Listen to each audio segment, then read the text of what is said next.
Beyond the books. मैं शिवम पांडे एक बार फिर से आपके सामने। जैसा कि मैंने आपको बोला था कि अब आपको टॉपिक वाइज वीडियोस मिलने वाले हैं, तो आज हम स्टार्ट करते हैं चैप्टर वर्किंग ऑफ इंस्टीट्यूशन और उसके इंट्रोडक्शन के बारे में बात करेंगे कि what we are going to read in this chapter. तो देखिए, मेरे हिसाब से कोई चैप्टर पढ़ने से पहले ये जान ले कि चैप्टर पढ़ना क्यों है, क्या इसका इंपॉर्टेंस है। तो आप ये भी कह सकते हैं सर सीबीएसई ने सिलेबस में दिया है तो पढ़ना है ही। चलिए, I am agree with you, but जो चैप्टर के ऑर्डर्स अरेंज किए जाते हैं, जो चैप्टर की नेम की मीनिंग है, वो तो जानना जरूरी है। तो देखिए, आप क्लास 9th में है तो ऐसा मानना है गवर्नमेंट का कि अब बच्चा इस लेवल का हो चुका है कि वो गवर्नमेंट के कुछ फंक्शन समझ सके, थोड़े से बिल समझ सके। तो वर्किंग ऑफ इंस्टीट्यूशन चैप्टर का यही पर्पज है कि आप थोड़ा सा डीप सेंस जाने कि ये चैप्टर किस बारे में बात करेगा। तो सवाल यह कि इसमें कौन कौन से टॉपिक हम पढ़ने जा रहे हैं। सबसे पहले आप पढ़ेंगे कि गवर्नमेंट का ऑफिशियल ऑर्डर क्या होता है या गवर्नमेंट ऑफिशियल मेमोरेंडम क्या होता है।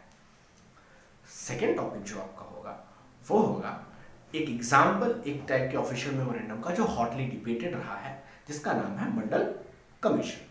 क्या है, कैसे है, वो हम पढ़ेंगे आगे वाले वीडियो में।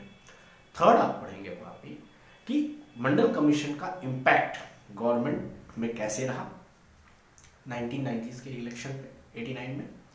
देन हम पढ़ेंगे कि कैसे कोई बिल पास होता है तो उसमें पार्लियामेंट क्या होती है, राज्यसभा और लोकसभा के पावर्स क्या होते हैं, फिर कोर्ट का उसमें क्या रोल इम्पोर्टेंट होता है, फिर पार्लियामेंट कंसिस्ट करती है जो हमारी president, prime minister and ministers, तो उनके क्या रोल होते हैं, क्या पावर्स होती हैं। तो मोटे मोटे तौर पे हमें यही चीज़ें चैप्टर में डिस्कस करनी है।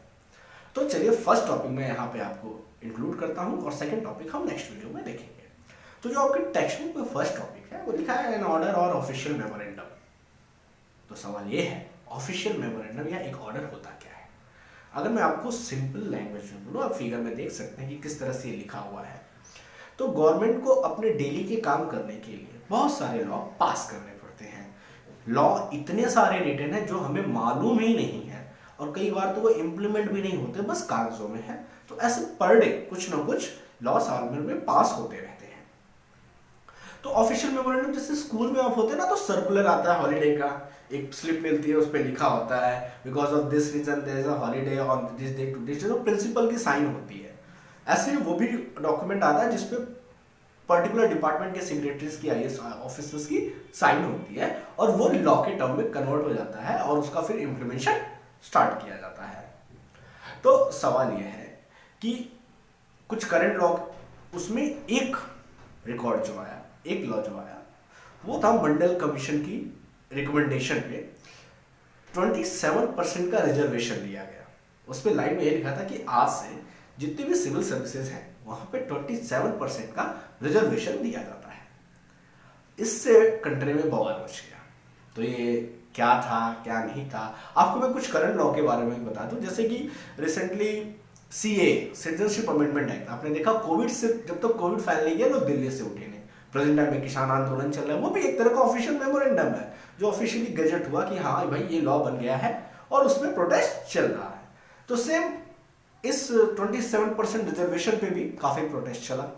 प्रोटेस्ट क्यों चला, क्या रीजन थे, उसके क्या रिजल्ट आए, और इसका सोर्स क्या था, ये 27% रिजर्वेशन का सोर्स क्या था, ये हम पढ़ेंगे नेक्स्ट वीडियो में, जो मंडल कमीशन की रिपोर्ट से रिलेटेड है।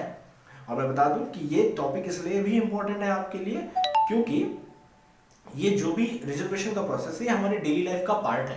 तो हम इसके थ्रू होके जाने वाले हैं, तो हमें एटलीस्ट कुछ तो नॉलेज इसकी होनी चाहिए। तो मिलते हैं आपसे नेक्स्ट वीडियो में मंडल कमीशन की रिपोर्ट के